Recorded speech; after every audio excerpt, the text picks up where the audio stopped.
Hai, kembali lagi bersama saya. Kali ini saya akan membagikan informasi-informasi terbaik untuk menambah wawasan dan pengetahuan Anda. Tentunya tentang kekristenan. Hanya di sini.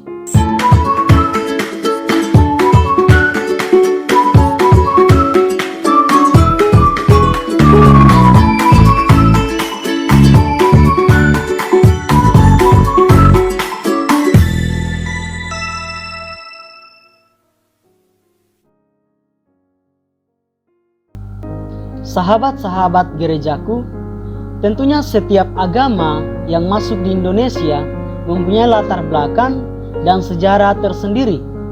Begitu juga dengan kekristenan. Namun kita tahu bersama bahwa kekristenan terbagi menjadi beberapa bagian atau golongan. Yang pertama Katolik, Protestan, dan juga karismatik. Sebelumnya saya mohon maaf kalau ada gereja-gereja sahabat gerejaku yang belum bisa saya bahas karena kurang informasi yang saya terima.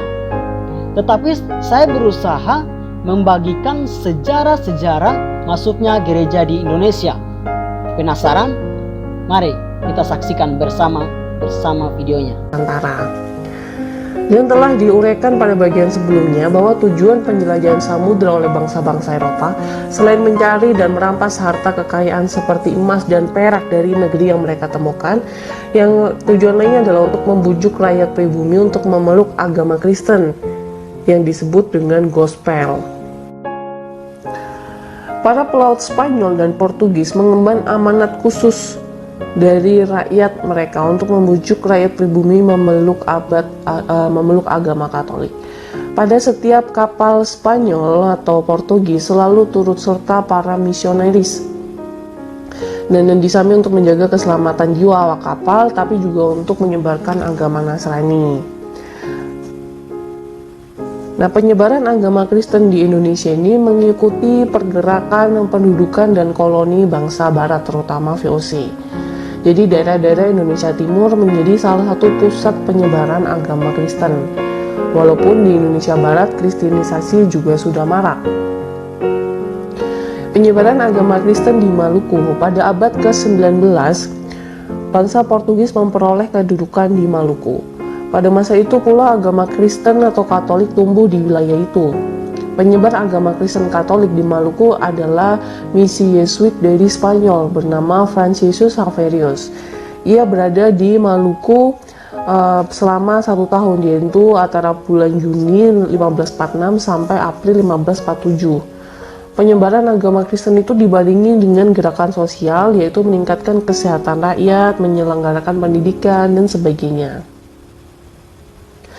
Kemudian datang pula misionaris Katolik ke Halmahera, Bacan, dan juga Ambon. Selain itu, bangsa Belanda yang datang ke Maluku pun menyebarkan agama Kristen Protestan. Belanda kadang-kadang memaksa orang-orang yang telah memeluk Kristen Katolik untuk pindah ke Kristen Protestan. Dan VOC mendukung Protestan dan mengambil alih jemaat Katolik di kawasan timur Indonesia. Hanya di Flores Katolik terus berkembang. Protestan sendiri yang menjadi anak emas selama masa VOC mengalami masa subur.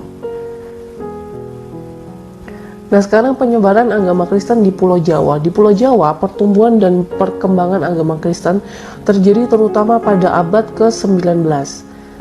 Seperti dalam proses penyebaran agama Islam, penyebaran agama Kristen itu di Pulau Jawa melalui pusat-pusat penyebaran. Nah, pusat penyebarannya yang pertama adalah di Jawa Timur. Di dekat Jombang terdapat desa-desa Kristen, yaitu Ngoro dan Mojowarno. Di Mojowarno bekerja sebagai seorang misionaris perintis di Jawa yang bernama Hyalesma tahun 1851 sampai 1858. Dan desa-desa Kristen itu dijadikan model percontohan oleh misionaris sampai awal abad ke-20. Semarang dan sekitarnya merupakan pusat penyebaran Kristen kedua, dan penyebaran di Jawa Tengah ini lebih berhasil di bagian selatan daripada di bagian utara.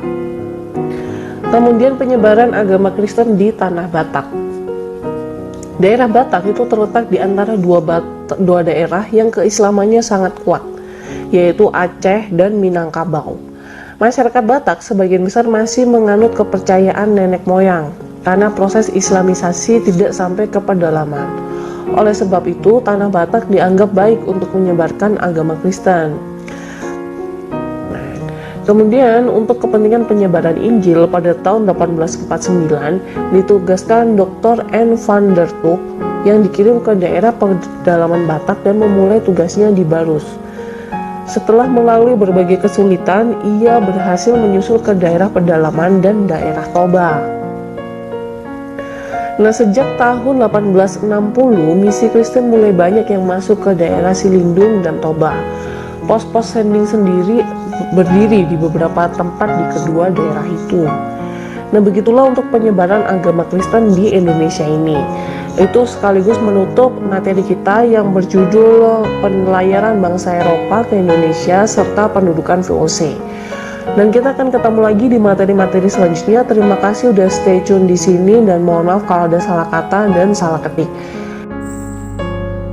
Terima kasih sahabat gerejaku. Pesan saya, kalau ada informasi yang masih kurang, silakan hubungi pendeta, tua-tua gereja ataupun majelis yang mengerti tentang sejarah gereja Anda. Dan tanyakan lagi, siapa tahu masih ada yang kurang dari informasi yang saya bagikan dalam video yang saudara saksikan. Dan saudara bisa hubungi siapapun di gereja Anda yang mengerti tentang sejarah. Kurang dan lebihnya saya mohon maaf dan terima kasih. God bless you.